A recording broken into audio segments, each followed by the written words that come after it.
July 23rd, 2026. Dear chosen me. Have you ever stopped to think that everything you wanted may be right in front of your face? Our society gets so caught up in the details that it doesn't even matter that we have what's right in front of our face. Today, I have been processing the time through my life, and it's been really interesting. It started off with me just writing. It was a gloomy day outside, and for whatever reason, that makes me feel extra creative. So I'm sitting and I'm thinking about my book, and you hear about all these people using AI to write books, and I don't want to do that. I want my book to be genuine. So I sit down and I start thinking and writing and wondering. And I started to think about the story of my life, the things that I've gone through. And then I started realizing all the relationships that have shaped my life. So when I was 18, I met this boy. Worked at Burger King. He worked at Burger King. We quickly became the pair. And I dated him for quite some time. We have a bit of an age difference in the sense that I turned 18 in September. He turns 18 in December. We graduated a year apart. It was a nice little whirlwind romance. I met him and knew nothing else. I was just excited to have someone choose me. We had quite the relationship. It was probably more advanced than I was ready for, and his parents were pushing for more than I was ready for. They were kind of hoping we'd get married. I wasn't there. I loved him dearly, but I wasn't there. At some point in time, things end, and I take it really hard. I'm upset. I'm crying. I don't know what to do with any of my emotions. So I explore all the things. I meet new people. I do things I wouldn't typically do. That was the start of me trying to figure out where I wanted to go and where I wanted to be and what that meant. So I experiment with relationships, one night stands, the sort. And at some point in time, I realized that's not what I want. It gives me temporary satisfaction, but I want more than that. So I decided to settle down in a relationship. And I thought that this relationship was going to be more than what it was. I thought I was going to marry this man. We'd been together for almost 5 years. We had met at work. We were really good friends before we started dating. And then we moved area to area to go for his job. So we were pretty committed. But his parents were different. So I'm black, he was white, we were dating. I remember the first time that I met his parents. They came over to our apartment. We had a nice setup for, the age we were. And I remember his mom asking me, who bought what? Well, whichever one of us had money at the time. Yeah, but specifically, who bought what? Well, it's our apartment, so it's our stuff. But it just baffled me that was like the first thing she wanted to know. Not about me, but about who bought what. Anyways, I grin and bear it, and we go through that, and then we start taking trips up from California to Oregon, because that's where he was from, that's where his family lives. And it was always something off. His dad didn't like people of color. And that's not an exaggeration, that's just the fact. He would tell me how he worked, not as a paramedic, but in that field, and he would get upset with people who tried to explain that their pain was their pain in Spanish, And he was bragging about how he would tell them to speak English, speak English. You're in the wrong field if that's your mindset. And the excuse was, well, he's just an alcoholic, as if somehow being an alcoholic makes you racist as well. I remember one time where he tells his dad that we're engaged to get married. And his dad responds with, 50% of interracial marriages end in divorce. Not congratulations, or I'm happy for you. Not that I support you. Just a statistic about interracial relationships. And I thought that was going to hurt my partner. And maybe it did. But he didn't show signs of it. Again, I got that's just how my dad is. Right? You want me to sit across the table from him and pretend everything's okay? I can't do that. So our relationship started to deteriorate, and I decided that I needed to move. And I did. I took a job, loved the job, had a great time, ended up in a relationship, had a great time with that. That relationship ended, I just moved on. I'm very tenacious. When something happens, instead of holding up and being upset that it didn't work, I just gather myself and move on. And that's what I've learned I have to do. And so I've done that multiple times. Just kind of starting over, making it work. And today I'm sitting here thinking about all the times I've started over to make it work. And I remember this one relationship that I had with boyfriend. And the way that he and I met is probably one of my favorite stories. We just met out of the blue. It was accidental. It wasn't one of those like, oh my God, I met him, love at first sight. Not at all. I was at a presentation for something. His friend was helping me. All of a sudden he joins in with helping me. We're laughing, we're joking. He asked for my number. I said yes. Rest is history. We've been friends ever since. Or boyfriend.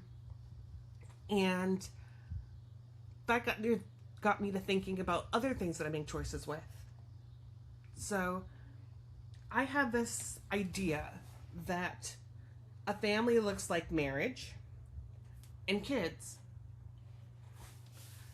I've always idolized the idea that I would get married and my partner and I would have so much love that we'd want to make a family, i.e. children. And it's been a really big deal to me. Because for me, I want to establish this family that I always wanted growing up. I want the big holidays, family around the Christmas tree, family dinners, walks after dinner. Those are the things I dream of. And I always thought that when I had my own family, that's what I would do. That hasn't happened. But it hasn't stopped me from looking for that. It hasn't stopped me from searching for that, finding someone who would choose me to make that happen. Except that's never really what it was about. Because if I just wanted to have a kid, I can go get knocked up by anybody. I can go get married to anybody. It's not about being married or having a child. It's about having someone choose me. Someone that says, I hear what you want, I hear what you need, and that's equally important to me. I've had that a couple of times in my life, and I've always walked away from it. I am so good at walking away from things that don't look exactly the way I want it to, and then miss out on what I could have had. And so for me, boyfriend has an idea of what he wants out of his life. It's not what I want out of life. So I wanted the husband and the children and the house and all that encompasses. And he has never said anything about wanting to be married or having a significant other that seriously. Although he has talked about the possibility of having children. He has children already. But he's always open to having more, specifically with me.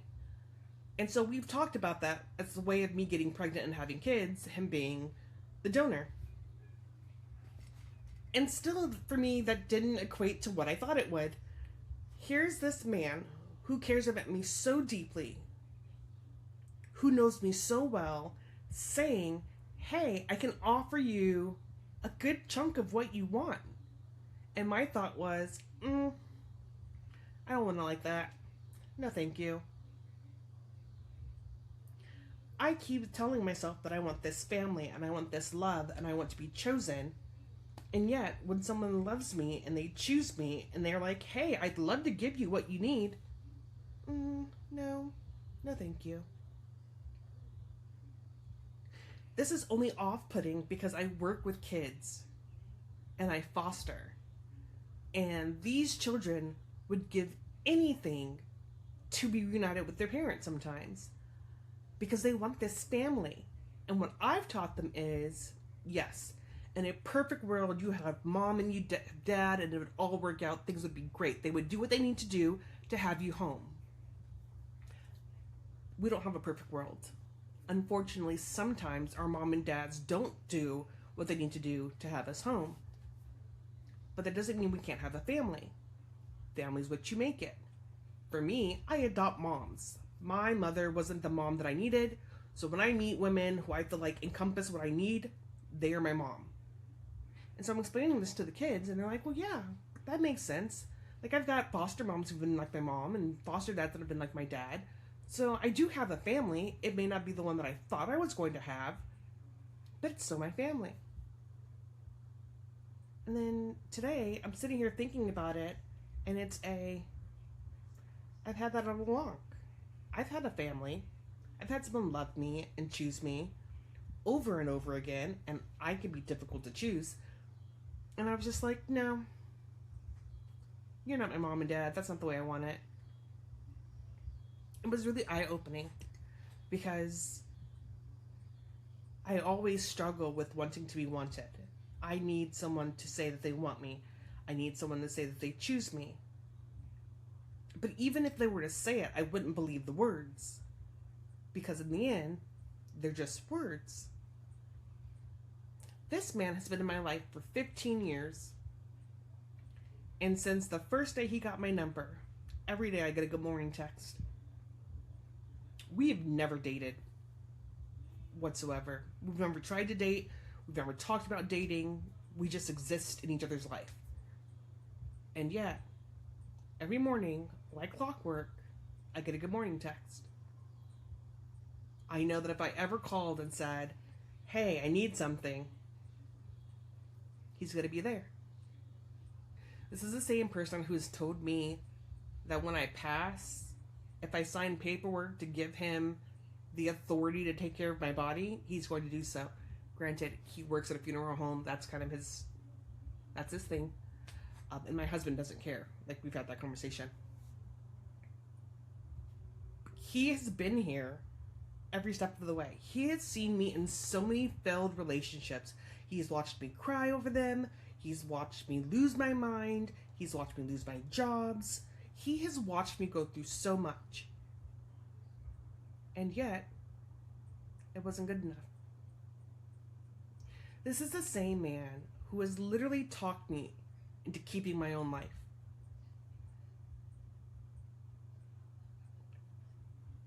One night, I was at a friend's house and I was struggling. My husband and I got into a fight and I couldn't do it anymore. I walked into the bedroom, I grabbed my meds, and I decided that was it. I was done. So I took them. And I just kept popping them and popping them and popping them. And their friend walked in and was like, what are you doing? Oh, I'm just sitting here. And so they sat with me and then realized slowly I just kept popping more. And then looked at them and got worried and realized I popped more than I needed to. And he was trying to talk me into throwing up. No, I won't do that. I remember him telling my husband, like, hey, this is what's going on. That she just took a bunch of meds. And my husband was like, yeah, she does that. Call me to let me know how it goes. My friend's freaking out. He has no idea what to do. Um, Nobody knew what to do. It's not something that comes natural of how you save a life. And so I remember they wanted to talk to boyfriend, but they didn't have boyfriend somewhere. And so I dialed it and I handed them the phone and said, "Here, go talk. Just walk away from me. Let me do what I'm doing." And so instead of that, they put boyfriend on the phone, and he's talking to me about like, "Hey, what's going on?" Because he's not of the mindset that he has to solve all my problems, but he wants to get to the crux of what the problem is. "Hey, it sounds like you're hurting. I am hurting. Well, what's going on? Things are just not going my way. I don't feel wanted. I don't feel loved. It sounds like my husband thinks I'd be better off not coming back to Kansas. I'm struggling. And if he feels like he's better off without me, then let me help make that happen." "Well, I need you to throw up, sweetheart." "I don't want to throw up." "Sweetheart, it's important. I need you to do it." "I don't want to do it."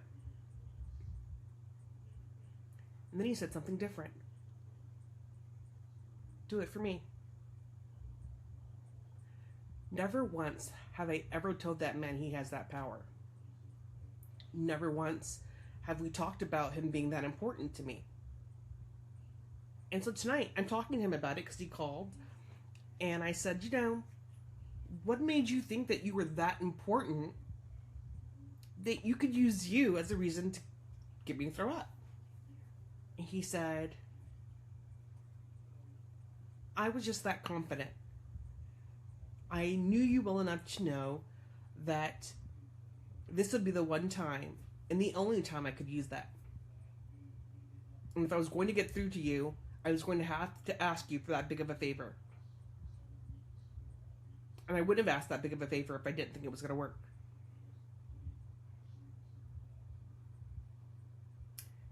And I still moved out of California to get married to somebody else, watch that relationship fall apart, date somebody else, watch that relationship fall apart, date somebody else, watch that relationship fall apart, and then got with my husband.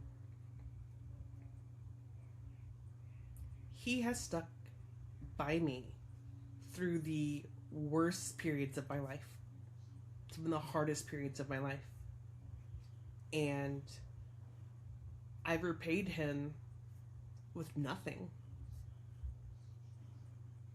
And the crazier part about all of that is, as I talked to him about it tonight, that man holds no grudges against me. It was me saying, like, "Hey, I recognize tonight what you were offering, and I'm sorry. Like, it never crossed my mind. But now that it has, I understand that you were choosing me, that you continue to choose me. For 15 years, despite all the crap I've done, you continue to choose me." But what I saw was the wedding ring and the marriage and the paperwork. I saw the men with children, already built families. I convinced myself that the only way for me to have a family was to marry somebody for love, and then we would create a family. And right now I don't have a family. One didn't mean the other. I wasn't chosen. Not that way. So then that again makes me ask, how often have you had something that looks very identical to what you want, what you need, staring you right in the face, and you've been like, "No, that's not how I want it. That's not good enough." How many times do we miss out on the best things we could ever have by denying it because it wasn't exactly packaged the way we wanted it to? That's not to say that I'm upset that I am married or that I don't love my husband, but it does go to show that we could be blind to what's right in front of our face. I don't know. For me, that was a big deal. That was something to think about. because it wasn't obvious to me until tonight. You think that would be, and it wasn't. And I don't have this conversation saying that I'm depressed or I'm upset. Not at all. Tonight I probably feel more seen than I ever have. This man continued to choose me. And for the foreseeable future, will continue to choose me. I mean, this man wants to, like, take care of me when I'm dead. Maybe we stop looking for the perfect box that has no bits or no cut sides open, and we just say it's what is inside the box that's more important. That's hard to do, speaking from 15 years of experience. So, if you are wanting something that seems impossible to have, like you keep reaching for it and it's just out of reach, consider that maybe you have it in front of your face all along. Maybe the answer was right there. Maybe you don't have to wait as long. Maybe. So just remember, today is another page in the story. It doesn't have to be perfect, it just has to be written. And before you close your journal tonight, ask yourself, what was your bite of pie? Until tomorrow, love you loud.